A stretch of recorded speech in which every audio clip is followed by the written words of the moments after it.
ஆராதகனர் சுட்ட காயம் எங்கள் அன்னை நிலத்தினில் எந்நாளில் தேயும் எந்நாளில் தேயும் எந்நாளில் தேயும் எந்நாளில் தேயும் ஆராதகனர் சுட்ட காயம் எங்கள் அன்னை நிலத்தினில் எந்நாளில் தேயும். We need to see demilitarization of the north and the east.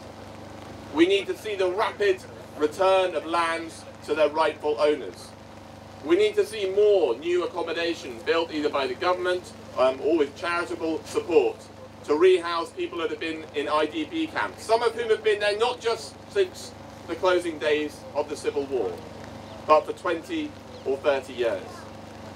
And we also need to see proper devolution so that people in the northern province, the eastern province, can control more of their own destiny as a Tamil people. And finally, we need to see a proper accountability mechanism for the atrocities, and I will say the genocide committed of the Tamil people in the closing days of the Civil War. Now, much of this is already there in the UN Human Rights Council resolution that Britain pushed for very hard in Geneva. You need us there in Parliament to be your voice, both in Westminster and on the international stage, to make sure the rights of the Sri Lankan Tamils who suffered so much in the Civil War, whether they were killed or they were maimed or left without families, are not forgotten, and that we continue to stand up for you and fight for justice. Now, I think speaks volumes about the commitment that you feel, and together we all feel, about two things. One is commemorating all of those who lost their lives in the most brutal and undescribable circumstances during the Sri Lankan Civil War. Obviously today we're here to commemorate Mullabhai Kau and the brutality that was witnessed in the very last days of the Sri Lankan Civil War.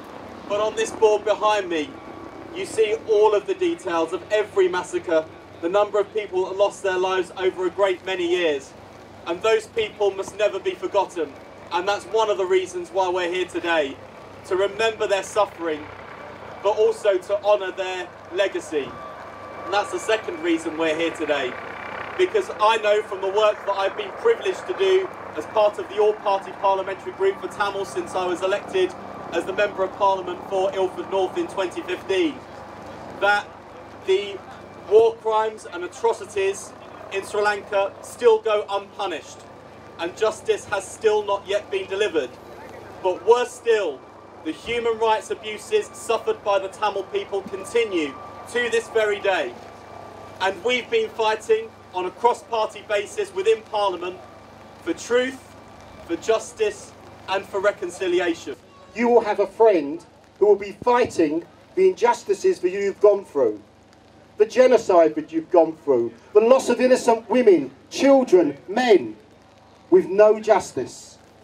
Now, under successive governments, that justice that we so desperately want, the justice that both myself, that Wes and many others have gone to Geneva and trying to get you, I can only tell you this: we will continue that fight until every single innocent life that was lost has had the justice they so rightly deserve. The voices that can no longer speak have had that justice. The children who we don't know even today what has happened to them can have that justice. That is beholden on every Member of Parliament, irrelevant of their political persuasion, to deliver. And I can only pledge to you today that if I'm honoured to be returned as a Member of Parliament for Ilford North, that I will continue to fight for your justice. I just want to leave you with one message, and I bring greetings from Bob Blackman, the MP in Harrow, and many others who couldn't, for election reasons, be here today. But I think you know that in Ilford North you have people who genuinely care and will always be there for you, no matter what might happen. And I say to you today, I will continue that pledge and be happy to sign against all of this list we see here of the people who have gone missing, the massacres that have taken place. As I said, we owe that to you. May God bless each and every one of you, and may we work together to get that justice. I have two statements here that I've been asked to read by the organisers for two of my Labour colleagues who couldn't be here this afternoon because of their general election commitments. Firstly, the leader of the Labour Party, Jeremy Corbyn, says, "Over the last 8 years, I have been witness to the determined efforts of so many to ensure that the memories of their families and communities are not forgotten. We should welcome and support these efforts, vital to the quest for justice. Your ongoing campaign for justice and reconciliation will, I hope, be given full support by the UK government and its international partners. For my part, I remain committed to supporting the full resolution of UN Resolution 3001 by President Sirisena's government and continue to call for an immediate cessation of human rights violations against the Tamil people. I sincerely hope that there will be lasting peaceful resolution. To you and all of those with whom you are campaigning, my very best wishes." The second address that I've been asked to read is from my colleague Joan Ryan, who is Labour's parliamentary candidate for Enfield North. "I have been deeply moved in the 8 years since by the passion, commitment and resilience of the Tamil people as you have sought to keep the memories of family, friends and loved ones alive. We can be in no doubt war crimes, crimes against humanity and genocide took place against the Tamil people on the beaches of Mullawakkal and elsewhere. It is absolutely vital that the UK government and its international partners continue to apply pressure on President Sirisena's government to implement Resolution 3001 in full and to ensure that Commonwealth and foreign judges take part in Sri Lanka's judicial processes to investigate war crimes and crimes against humanity." Now, much as we look to the future with optimism, and we must look to the future with optimism, we must remember the tragic recent past. And that's why we're here today, to mark the 8th anniversary of the terrible events that occurred towards the end of your civil war in Sri Lanka. And we will never forget what happened, and we will continue to battle for justice and make sure the perpetrators of the genocide, every one of them, is brought to justice. Our commitment to your cause is undimmed, and our belief in the need for your justice will never die. Not even this rain can extinguish that. So look, I wanted to just say how glad I was to be here. I'm also here on behalf of Paul Scully, who is the Conservative candidate for Sutton and Cheam, the other half of the London Borough of Sutton. And I have a message from him. And because he's been elected for 2 years, he's been able to do some things. Fine words, I'm afraid, cut no ice. It's by our actions that we must be judged and how you must judge us. So these are some words from my colleague, Paul. Vanakum, I'm sorry I cannot join you to observe the commemoration in person. My thoughts go out to all of those who suffered in the Civil War, and especially in the last stages, culminating in the terrible events in the final days of battle 8 years ago. But having listened to first-hand accounts of the atrocities, I believe it is important the next generation has an understanding of how quickly differences can lead to violence and indeed to genocide. About, first of all, the need for justice through a process that has the confidence of all sides. About the swift return of land seized by the military. About the militarization of and devolution for the North and East. And for more progress on the disappeared. I will continue to push our government to keep the pressure on the Sri Lankan government to implement UN Resolution 31 quickly and in full. By doing so, I hope that the Tamil community in Sri Lanka and across the world, whilst never forgetting the horrors of what happened, might have some confidence that it can never be allowed to happen again.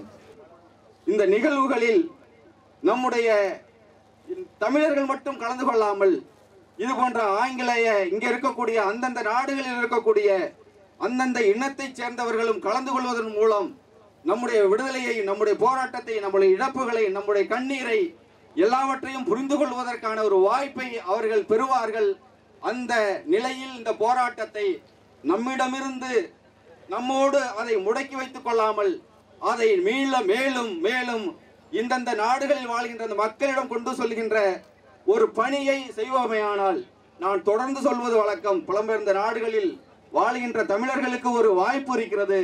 எந்தெந்த நாடுகளில் வாழ்கிறோமோ அந்தந்த நாடுகளில் இருக்கக்கூடியவர்களிடம் நம்முடைய போராட்டத்தையும் நம்முடைய இனப்படுகொலை பற்றிய செய்திகளையும் கொண்டு செல்வதன் மூலம் நிச்சயமாக நம்முடைய விடுதலை போராட்டத்திற்கான விடுதலையை சாத்தியப்படுத்துவதற்கான அனைத்து வாய்ப்புகளும் இருக்கிறது. போராட்டத்தில் பங்கெடுத்து அந்த உயிர் இழப்புகளை சந்தித்த பொதுமக்களுடைய தியாகத்தையும் மாவீரருடைய தியாகத்தையும் மதிக்கின்ற வகையில் நம்முடைய ஒற்றுமையை, உறுதியை, ஒரு வலிமையை வெளிப்படுத்துகின்ற ஒரு நாளாக இந்த நாளை கருதுவோமேயானால் நம்மை வெற்றி கொள்வதற்கு யாரும் இல்லை என்கின்ற ஒரு நம்பிக்கை பிறக்கும். அந்த நம்பிக்கை நாளாக, உறுதியின் நாளாக, நம் வெளிப்படுத்துகின்ற ஒரு நாளாக இந்த நாளை கருதுகின்றேன். ஐநா மனித உரிமை கழகத்தினை மையப்படுத்தி 2000ஆம் ஆண்டில் இருந்து நாம் எடுத்த முன்னெடுப்புகள் உலக நாடுகளை சிந்திக்க வைத்துள்ளன. பயங்கரவாதிகளால் ஒரு இனத்தையை அடையாளப்படுத்தி கொடிய ரசாயன ஆயுதங்கள் மற்றும் கனரக ஆயுதங்களை பொதுமக்கள் மீது ஏவி அவர்களை சங்காரித்த உண்மைகளை நாம் ஆதாரபூர்வமாக வெளிக்கொண்டு வந்தோம். பன்னாட்டு ஆட்சி பீடங்களையும் முடிவெடுப்பவர்களையும் நேரடியாக சந்தித்து ஆதாரங்களை கையெழுத்து நடவடிக்கை எடுக்குமாறு வலியுறுத்தினோம். ஆவணப்படுத்தல் மூலம் உண்மைகளை வெளிக்கொண்டு வருவதில் நாம் முன்னெடுத்த அயராத முயற்சிகளும் சர்வதேச சக்திகளுடனான தொடர்ச்சியான சந்திப்புகள் மூலம் தான் ஒத்துக்கொண்டுள்ள விடயங்களை ஸ்ரீலங்காவின் ஆட்சியாளர்கள் செய்யப்போவதில்லை என்று நிரூபித்தமையும் அண்மை காலத்தில் பல நாடுகளை மீண்டும் கோரிக்கைகளின் பக்கம் திருப்பியுள்ளது. ஐநா தீர்மானத்தில் உள்ள முக்கியமான அம்சங்கள் எதனையும் ஸ்ரீலங்கா செய்யாது. மீண்டும் இழுத்தடிக்கப் போவதனை உன்னிப்பாக கண்காணித்து அம்பலப்படுத்துவது பாதிக்கப்பட்ட தமிழ் மக்களின் கடமையும் முன்னுரிமையும் ஆகும். இலங்கையில் நடைபெறும் சம்பவங்கள் உன்னிப்பாக கவனிக்கப்பட வேண்டும். அடுத்து வரும் 2 வருடங்கள் தமிழ் மக்களின் உரிமை போராட்டத்துக்கு சர்வதேசத்தினை எம்பக்கம் திருப்புவதற்கு முக்கியமான காலகட்டமாகும். முன் எப்பொழுதும் இல்லாதவாறு இன்று சிங்கள பௌத்த திணிப்பு மக்களின் மேல் கட்டவிடப்பட்டுள்ளது. கடந்த வாரம் தமிழதாயத்தில் நிகழ்த்தப்பட்ட பௌத்த மத நிகழ்வுகள் கிழக்கே கிண்ணியா வெந்நீர் கிணறுகள் முதல் மேற்கே மாந்தை வரை நிகழும் பௌத்தமயமாக்கல் நிகழ்வுகள் தொடரும் இனவ அழிப்புக்கு சான்றாக நிற்கின்றன.